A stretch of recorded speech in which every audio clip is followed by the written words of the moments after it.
वहां की जनजातियों की क्या स्थिति थी, वहां की अनुसूचित जातियों की क्या स्थिति थी। चाहे जितना भी पढ़ लिख जाए, वाल्मीकि समाज का व्यक्ति जम्मू कश्मीर और लद्दाख के अंदर सफाई कर्मचारी के अलावा और कोई सरकारी नौकरी नहीं पा सकता था। यह जम्मू कश्मीर और अंदर कानून था।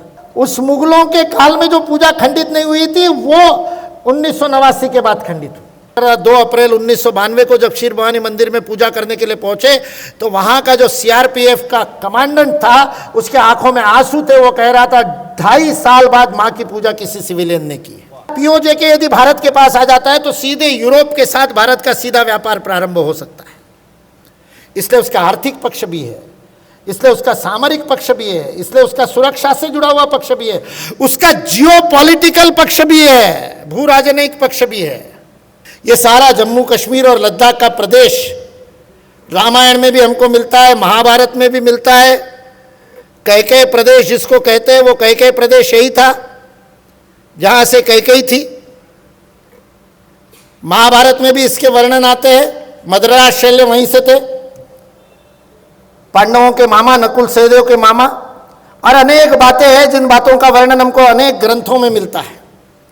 लेकिन 1994 में हमारे संसद ने सर्वानुमति से बिना किसी एक विरोध के और प्रस्ताव पारित किया, संकल्प लिया। भारत की संसद का 1994 का 1994 का संकल्प है कि पूरा का पूरा जम्मू कश्मीर भारत का अविभाज्य अंग है और वो भारत का ही हिस्सा हम मान करके उसको लेते हैं। अभी चुनाव में भी वहां के नाम से भी 2 शायद सीटें उसके लिए है। वो गिलगित, वो स्कार्डू, वो सारे भारत का हिस्सा आज भी है। विषय आपके सामने जो रखने के लिए मुझे दिया गया है तो 2 प्रकार की दुविधाएं हैं। यहाँ जो श्रोतागण है उसमें कुछ ऐसे लोग हैं जो जम्मू कश्मीर को मुझसे अच्छी तरह से जानते हैं, उस क्षेत्र में काम कर रहे हैं, पिछले कई वर्षों से अध्ययन कर रहे हैं, पिछले कई वर्षों से रिसर्च कर रहे हैं। पूरे देश भर से लगभग 125 कार्यकर्ता यहाँ पर 2 दिन की बैठक के लिए एकत्रित हुए। वो सब लोग भी यहाँ पर बैठे हैं और अपने 6 विश्वविद्यालय के विद्यार्थी और प्राध्यापक दोनों भी यहाँ पर बैठे हैं जो संभवतः इस विषय से एकदम नए हैं। तो दोनों प्रकार के, मतलब एक तरफ एकदम विशेषज्ञ और दूसरी तरफ एक बहुत सामान्य जानकारी इस विषय की रखने वाले ऐसे लोगों के बीच में विषय रखना है। तो मुझे लगता है कि दूसरे श्रोताओं के लिए मैं बोलूँगा, पहले वाले उसका आकलन कर लेंगे। वास्तविकता में आज भी हम जब अपने देश में चारों तरफ देखते हैं, अभी की पिछले सप्ताह भर की खबरें यदि आपने देखी होगी एक्स पर और बाकी चीज़ों पर ट्रेंड होने वालों में, तो हमारे देश के एक प्रमुख नेता विदेश में चर्चा में हैं और विदेश में चर्चा करते समय उन्होंने अनेक बातें रखी। उसमें एक बड़ी मज़ेदार बात उन्होंने रखी। वो मज़ेदार बात ऐसी रखी कि उन्होंने कहा कि आरएसएस का नाम लेकर के कहा, और मैं संघ का प्रचारक हूँ इस नाते से उस विषय को यहाँ आपके सामने रख रहा हूँ। उन्होंने कहा कि संघ भारत को एक मानता है।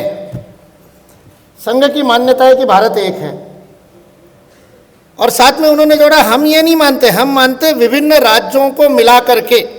ये शब्द है उनके, यूनियन ऑफ स्टेट्स। विविध भारत रहते हैं भारत में। उन्होंने भारत नहीं इंडिया कहा, देयर आर मेनी इंडिया। हमारी ये मान्यता है, ये उन्होंने सबके सामने बोला।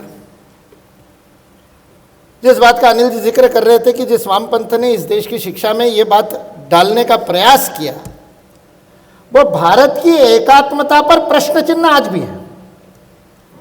इसलिए जम्मू कश्मीर और लद्दाख के इतिहास को या उसकी सांस्कृतिक निरंतरता को समझते समय हमको ये ध्यान में रखना है कि ये केवल उसका विषय नहीं है। मध्य प्रदेश उससे अछूता नहीं है। गोंडवाना प्रदेश के लिए काम चल रही है। छोटी अस्मिताओं को जगा करके वो अस्मिता राष्ट्रीय अस्मिता के विपरीत खड़ा करना और उन बाइनरीज के द्वारा, उन द्वैतों के द्वारा राष्ट्रीय एकात्मता के सामने प्रश्न चिन्ह खड़े करना, और वो भी एकेडमिक रूप से, वह भी शैक्षिक रूप से, यह इस देश में स्वतंत्रता के पूर्व से चल रहा है। और दुर्भाग्य का विषय है कि स्वतंत्रता के बाद में अधिक गति से हुआ। जो कि स्थिति जम्मू कश्मीर और लद्दाख की भी है कि स्वतंत्रता के बाद इसके साथ अधिक अन्याय हुआ। इसलिए हम सब लोगों के लिए ध्यान में रखने का विषय है कि इस निकट भारत के निकट इतिहास में सबसे महत्वपूर्ण दिन कोई होगा तो वो दिन अनेक कारणों से 5 अगस्त 2019 है। 5 अगस्त को कई अच्छे काम हुए पिछले 5-6 वर्षों में। 2019 को 5 अगस्त को इस देश की संसद में और लगभग सर्वानुमति से, कुछ लोग विरोध कर रहे थे, कुछ लोग बाहर उठ करके चले गए, वो अलग बात है, लेकिन पूरे देश की मंशा को ध्यान में रखते हुए भारत का संविधान जम्मू कश्मीर और लद्दाख में फिर से लागू हो गया। ये 370 35 से क्या हुआ, 370 अमेंड हुआ, 35 से हटाया गया वगैरह वगैरह, उस टेक्निकलिटी में जानकारी आप ले सकते हैं, आपको मिल भी जाएगी। लेकिन मूल बात उस दिन क्या हुई? उस दिन मूल बात ये हुई कि जो 1950 से इस देश का संविधान लागू होने के बाद से हर कानून भारत का संविधान तक और भारत की संसद द्वारा पारित होने वाले हर विधि में, हर अधिनियम में लिखा जाता था जम्मू कश्मीर लद्दाख को छोड़ करके। वो बात 5 अगस्त 2019 से बंद हो गई और अब भारत का पूरा संविधान और भारत के सभी अधिनियम अब जम्मू कश्मीर और लद्दाख में उसी तरह से लागू होते हैं जैसे कि बाकी पूरे देश में लागू होते हैं। इससे जम्मू कश्मीर और लद्दाख में क्या परिवर्तन हुए, वहां आप जाएंगे तो आपको दिखाई देगा किस प्रकार से निर्भय होकर के लोग जाते हैं। अभी हमारे पूर्व गृह मंत्री का विधान आया कि मेरे को जबरदस्ती जब डल झील के पास ले जाकर के फोटो ऑप करवाया गया था, उन्होंने असंसदीय शब्द का प्रयोग किया इसलिए मैं बोल नहीं सकता, लेकिन उन्होंने कहा उस समय मैं इतना डरा हुआ था। भारत का केंद्रीय गृह मंत्री जिस डल झील के पास में जाकर के श्रीनगर में फोटो खिंचवाने में डरता था, वहां पर आज लाखों टूरिस्ट पूरे जम्मू कश्मीर लद्दाख में निर्भय होकर के जा रहे हैं। सारे देश भर में से लोग, उद्योजक वहां जाकर के इन्वेस्टमेंट कर रहे हैं, वहां उद्योग खड़े हो रहे हैं। ये बाहर से जो इंटीग्रेशन हो रहा है ये बहुत बड़ी बात है, लेकिन अंदर भी क्या हुआ, हम में से बहुत सारे लोगों को ये पता नहीं है कि संविधान लागू नहीं होने के कारण जम्मू कश्मीर और लद्दाख के निवासियों के साथ क्या अन्याय हो रहा था।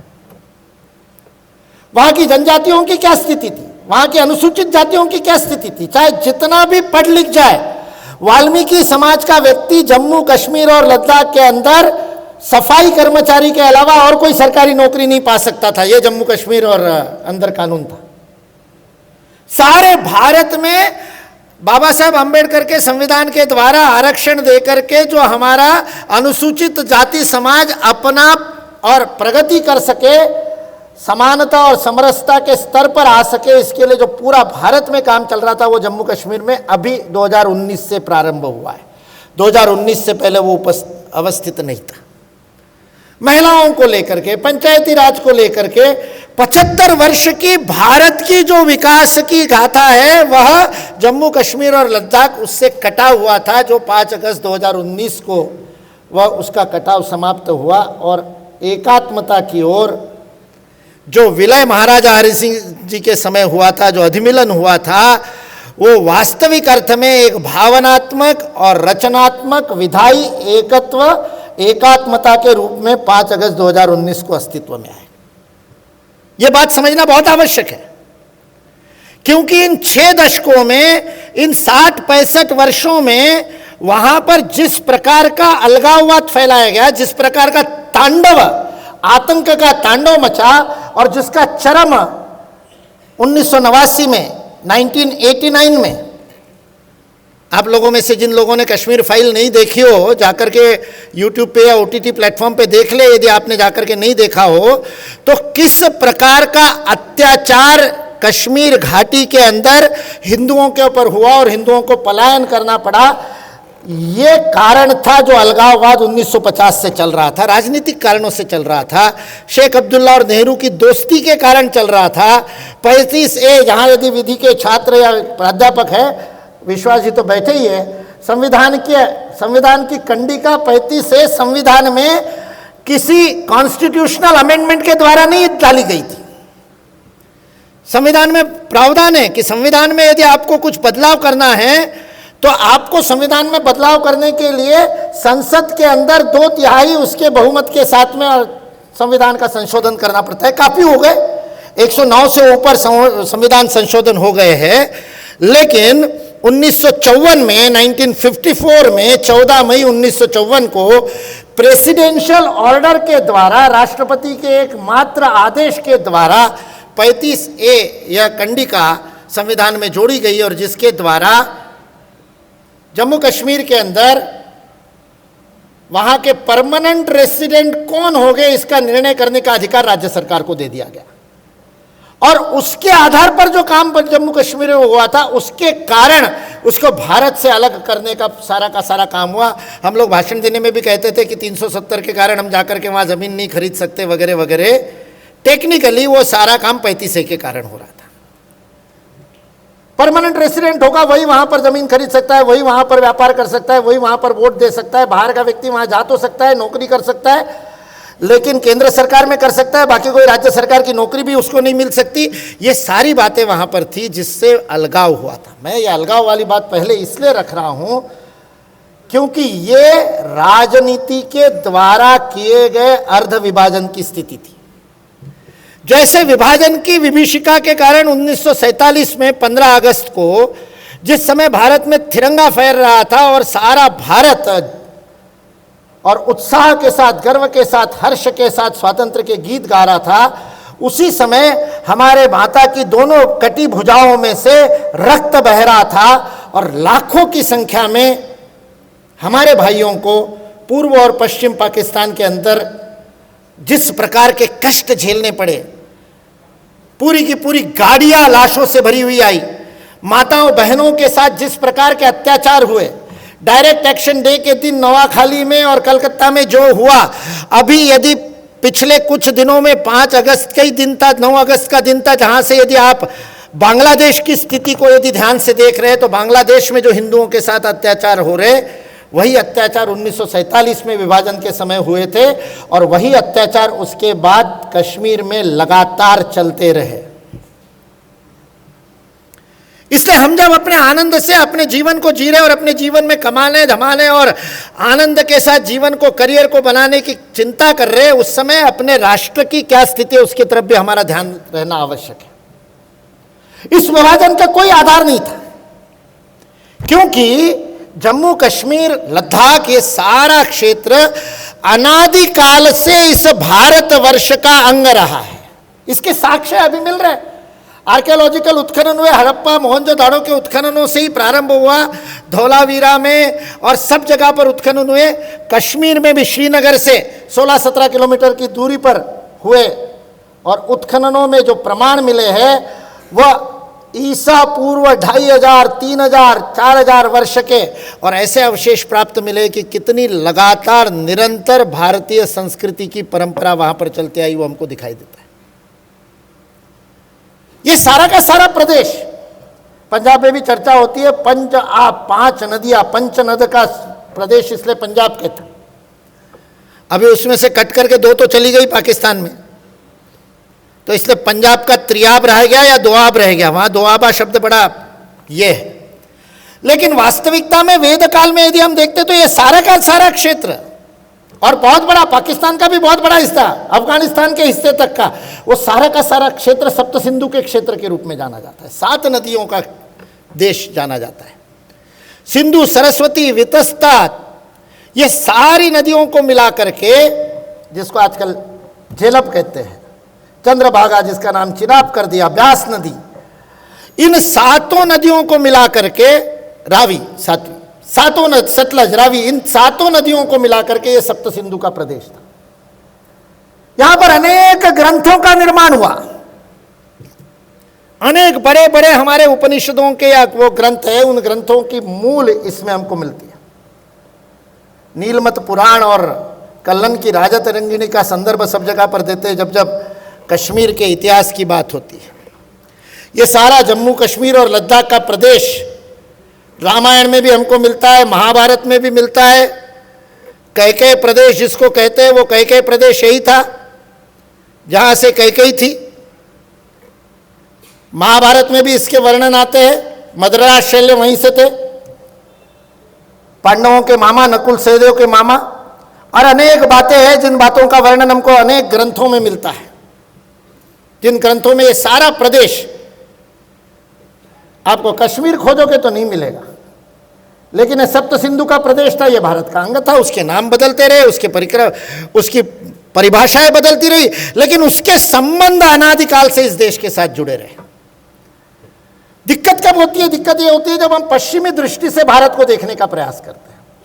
भारत में राष्ट्र के एकात्मता और एकत्व की संकल्पना ये सांस्कृतिक है, इसको जब तक नहीं समझते तब तक यूनियन ऑफ स्टेट समझ में नहीं आता है। जबकि डॉक्टर बाबा साहेब आंबेडकर का 25 नवंबर और 26 नवंबर 1950 को, जिस समय 1949 को जिस समय संविधान स्वीकार किया गया, उस समय दिए गए 2 भाषण हैं संविधान सभा में।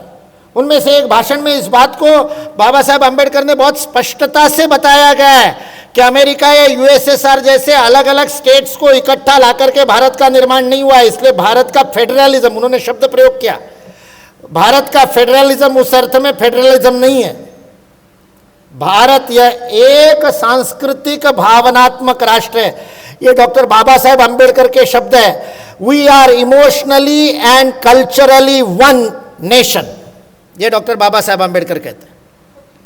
इसलिए राष्ट्रीयता की ये सांस्कृतिक परिभाषा जब तक हम नहीं समझते, तब तक ये अलगाव की जड़ों को उखाड़ने में हमारे लिए असंभव है।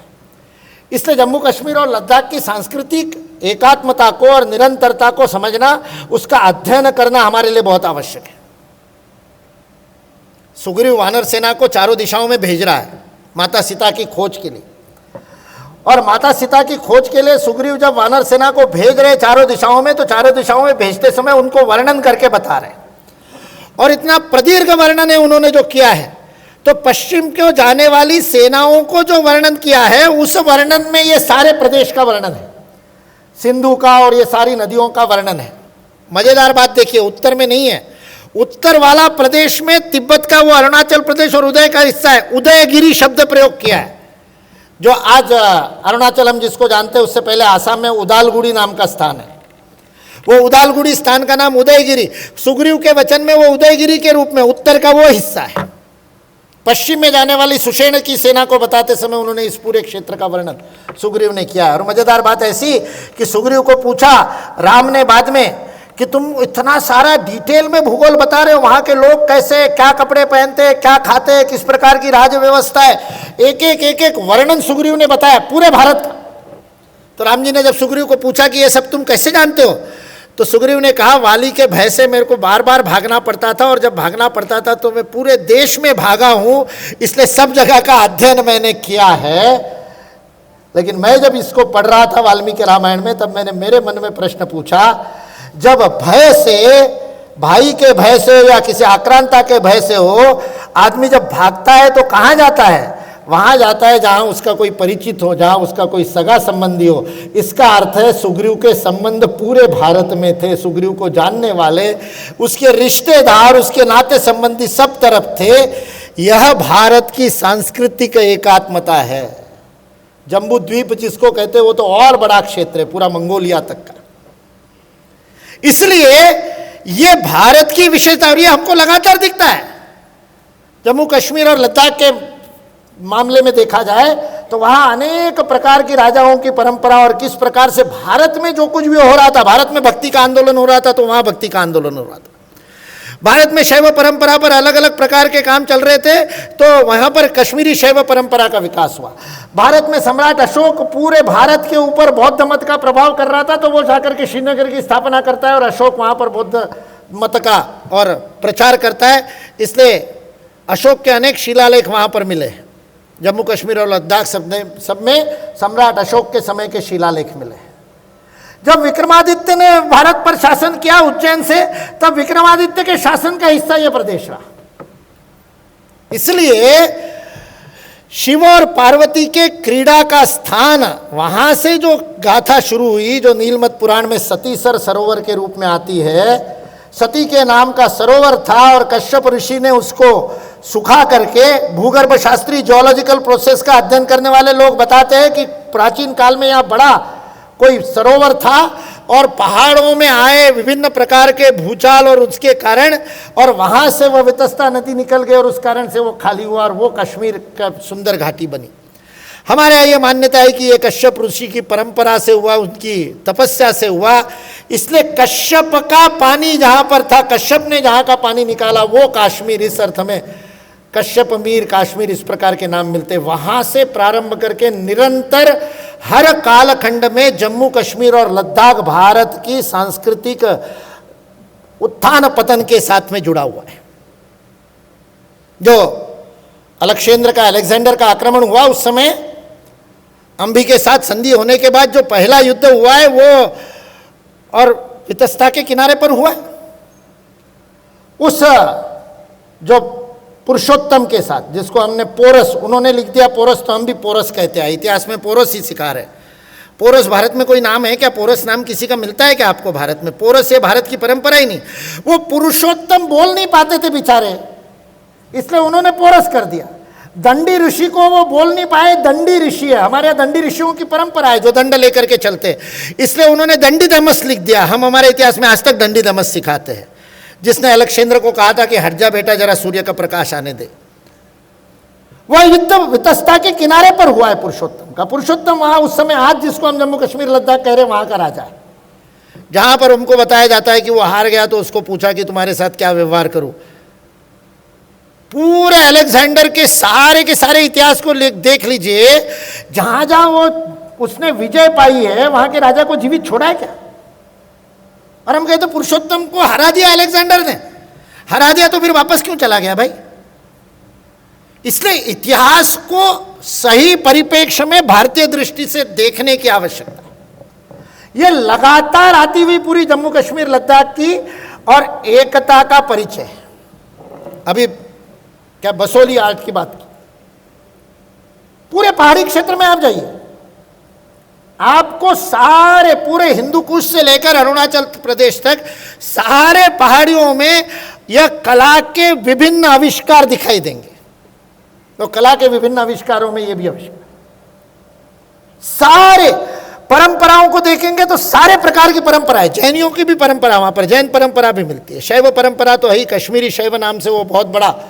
और अभी जब हमने कुछ साल पहले अभिनव गुप्त के 1000 वर्ष का और उत्सव मनाया था कि अभिनव गुप्त के द्वारा दी गई पूजा पद्धतियों से केरल के मंदिरों में आज भी पूजा होती है।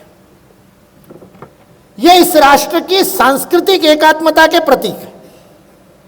यहां राजा अलग अलग रहे होंगे, चंद्रगुप्त मौर्य के बाद में, और मौर्य वंश का शासन भी रहा, और बाद में वहां पर कनिष्क जैसे बड़े राजा भी हुए। ललितादित्य नाम का इतना जबरदस्त और राजा विक्रमी राजा मिला कि जिसने वो पूरे के पूरे हिस्से को, सेंट्रल एशिया तक के पूरे हिस्से को और बड़ा साम्राज्य वहां पर प्रस्थापित किया। ये राजनैतिक इतिहास भी हम यदि देखेंगे तो वह इतिहास भी, संस्कृति की परंपराओं का इतिहास देखेंगे तो वो परंपराओं का इतिहास भी, ये पूरा का पूरा जम्मू कश्मीर लद्दाख का भारत के साथ एकात्म इतिहास हमको दिखाई देता है। गड़बड़ शुरू होती है जब अंग्रेज आते हैं। मुस्लिम शासन में वहाँ बहुत बड़े प्रमाण में कन्वर्शन हुआ, मुसलमानों की बहुत बड़ी आबादी हुई। पहले ईरान के आए हुए विस्थापित राजाओं ने राज्य किया, बाद में मुगल सम्राटों का भी वहाँ पर रहा शासन, महाराजा रणजीत सिंह जी ने बीच में। ये सारा इतिहास है, और उस कारण से वहाँ इस्लाम का बहुत बड़ा मानने वालों की आबादी हो गई, ये बात सही है। लेकिन उसके बाद भी सांस्कृतिक जो तीर्थ क्षेत्र है, मार्तंड मंदिर में सूर्य की पूजा होती, आज भी होती है। क्षीर भवानी मंदिर में आज भी मेला लगता है, तो लाखों लोग वहां पर जेठ के मास में पहुंचते हैं अष्टमी के दिन। बीच वो खंडित हुई कब? उस मुगलों के काल में जो पूजा खंडित नहीं हुई थी वो 1989 के बाद खंडित हुई। मैं पहली बार 1992 में गया, 1992 के अप्रैल माह में मैं पहली बार क्षीर भवानी के दर्शन करने के लिए जाने का अवसर मुझे मिला, और वहाँ जाने नहीं दे रहे थे, सुरक्षा बल वहाँ जाने नहीं दे रहे थे। क्यों? क्योंकि उस समय आतंकवाद चरम पर था, जबरदस्त टेररिज्म था। सुरक्षा दल वहाँ जाने के लिए मना कर रहे थे, और वहाँ जब हमारे 5 कार्यकर्ता पहुँचे, अखिल भारतीय विद्यार्थी परिषद के 5 कार्यकर्ता 2 अप्रैल 1992 को जब क्षीर भवानी मंदिर में पूजा करने के लिए पहुँचे, तो वहाँ का जो CRPF का कमांडेंट था, उसके आंखों में आंसू थे। वो कह रहा था 2.5 साल बाद माँ की पूजा किसी सिविलियन ने की है।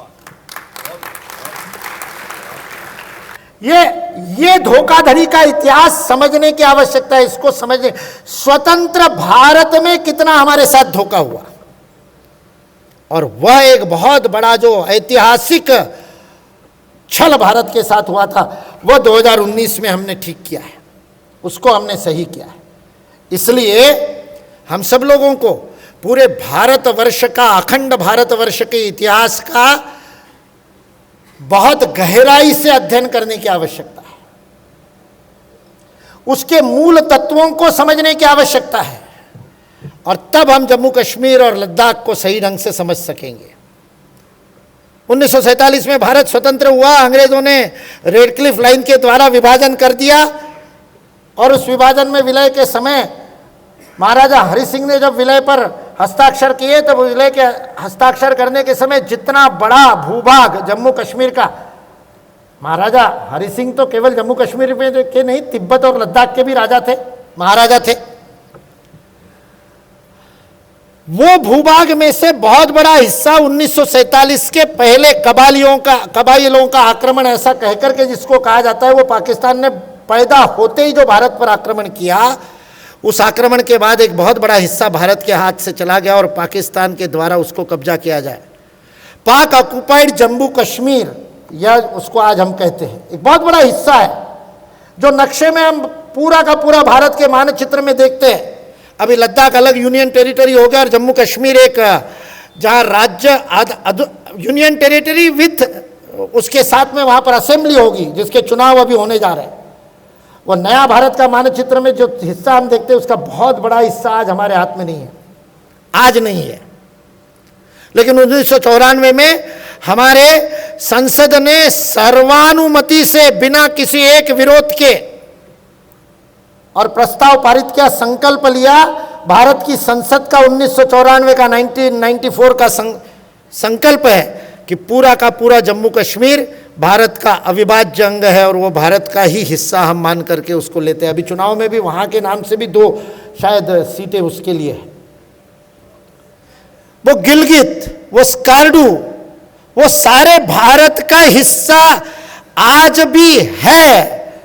पाकिस्तान ने उसके को कब्जा करके रखा है। पाकिस्तान अधिक्रांत वो जम्मू कश्मीर है, पाकिस्तान के कब्जे का जम्मू कश्मीर है,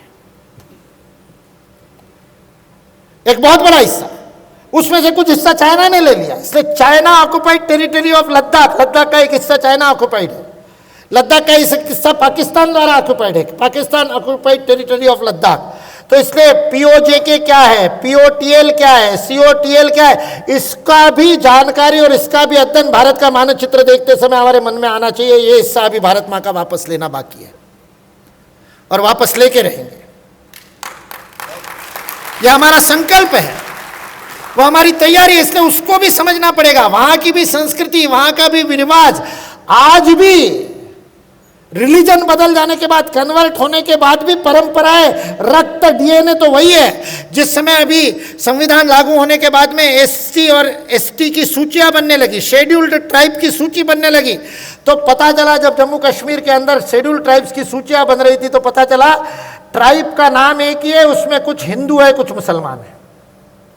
गुज्जर बकरवाल बहुत ज्यादा नाम सुनाई देता है, क्योंकि राजनीतिक रूप से बड़े, वो दोनों में, हिंदुओं में भी और मुसलमानों में भी है, एक रक्त के लोग हैं। मजहब बदल गया, उपासना पद्धति बदल गई, उनको उनके पूर्वजों का स्मरण करा करके वापस लाने का काम भी करना है। इसलिए इस सांस्कृतिक एकता के संकल्प के लिए अध्ययन करने की आवश्यकता है। यह हम सब लोगों को बहुत महत्वपूर्ण है। उसके विभिन्न पक्ष है, उसका सामरिक पक्ष है। क्यों अंग्रेज यहां पर और विवाद बनाए रखना चाहते थे? आज अमेरिका क्यों चाहता है कि यहां विवाद बनाए रहे? आज चीन क्यों चाहता है कि जम्मू कश्मीर का यह प्रदेश हमेशा विवादित रहे? आज क्यों यूनाइटेड स्टेट्स की विभिन्न विश्वविद्यालयों में इस सारे हिस्से के ऊपर चर्चाएं होती है? तब भारत का, जो भारत में है, भारत के नियंत्रण में है, ऐसे जम्मू कश्मीर को भारत ऑक्युपाइड क्यों कहा जाता है? ये विमर्श की लड़ाई सारे वैश्विक स्तर पर चलती है। पाकिस्तान उसके हिस्से को आजाद कश्मीर कहता है, जो पाक ऑक्युपाइड है वास्तविक अर्थ में। ये विश्वविद्यालयों में, विश्व भर के विश्वविद्यालयों में इस प्रकार के और नैरेटिव्स चलते हैं। उन सबसे यदि लड़ाई देनी है तो हमको अध्ययन करना पड़ेगा, गहराई से अध्ययन करना पड़ेगा। जो भारत सारे विश्व में आर्थिक रूप से सर्वाधिक संपन्न देश 1500 वर्ष तक रहा, उसमें इस हिस्से का कितना बड़ा हिस्सा था। जो सारा हमारा व्यापार चलता था, जिसको आज भी आप इतिहास में सिल्क रूट के नाम से, रेशम मार्ग के नाम से जानते हैं। सेंट्रल एशिया के साथ हमारा संबंध कैसे टूट गया। सेंट्रल एशिया ही नहीं, सीधे यूरोप के साथ पीओजे के यदि भारत के पास आ जाता है तो सीधे यूरोप के साथ भारत का सीधा व्यापार प्रारंभ हो सकता है। इसलिए उसका आर्थिक पक्ष भी है, इसलिए उसका सामरिक पक्ष भी है, इसलिए उसका सुरक्षा से जुड़ा हुआ पक्ष भी है, उसका जियोपॉलिटिकल पक्ष भी है, भू राजनयिक पक्ष भी है। सारे विश्व में अपनी ठेकेदारी चलाने के लिए वहां की सत्ताओं का परिवर्तन करने का दम्भ रखने वाले जो विश्व के ठेकेदार हैं, जो पाकिस्तान में इमरान खान की चुनी हुई सरकार को गिरा देते हैं, बांग्लादेश में खालिदा जिया को हटा देते, वही लोग भारत के ऊपर भी इस प्रकार का काम करने का प्रयत्न करते हैं, और उसमें जम्मू कश्मीर और लद्दाख इतना महत्वपूर्ण स्थान बन जाता है। सारे भारत की जो सीमाएं हैं उन सीमाओं का अध्ययन, और उसमें जम्मू कश्मीर और लद्दाख एक महत्वपूर्ण, हमारे लिए सामरिक दृष्टि से भारत की सुरक्षा के लिए बहुत बड़ा महत्वपूर्ण ऐसा हिस्सा है। इसलिए हर दृष्टि से जम्मू कश्मीर और लद्दाख के इतिहास और संस्कृति का अध्ययन करके उसकी भारत के साथ एकात्मता को केवल नारों में कश्मीर से कन्याकुमारी भारत एक है कहने से नहीं चलेगा। एकेडमिकली अध्ययन करते हुए, मूल स्रोतों का अध्ययन करते हुए, मूल डॉक्यूमेंट्स का, संहिताओं का अध्ययन करते हुए, और हर पक्ष से, सांस्कृतिक पक्ष से, बौद्धिक पक्ष से, राजनीतिक पक्ष से, भूसामरिक पक्ष से, हर पक्ष से इस भाग का, इस भारत के सिरमौर मुकुट का अध्ययन करके और समाज के सामने लाने की आवश्यकता है। पूरे भारत का विषय है यह, भारत की सांस्कृतिक एकता का, आध्यात्मिक एकता का विषय है, यह भारत के भविष्य का विषय है। यदि भविष्य में हम सारे विश्व को सामंजस्य से, सबको साथ में लेकर के जीने का यदि दर्शन सारे विश्व को सिखाना चाहते हैं विश्व गुरु के रूप में, तो सबसे पहले हमको अपने भारत की एकात्मता का अध्ययन करना पड़ेगा। इसलिए आज के दिन उस अध्ययन का संकल्प अपने मन में धारण हम सब लोग करें, और अनादिकाल से चले आए इस भारत के एकात्मता को, भारत की सांस्कृतिक विशेषता को और निरंतरता को अपने हृदय में धारण करें, उसको अपने अध्ययन का अंग बनाएं, अपनी विशेषज्ञता का अंग बनाएं। इसी प्रार्थना के साथ अपनी वाणी को विराम देता हूँ। जय हिंद।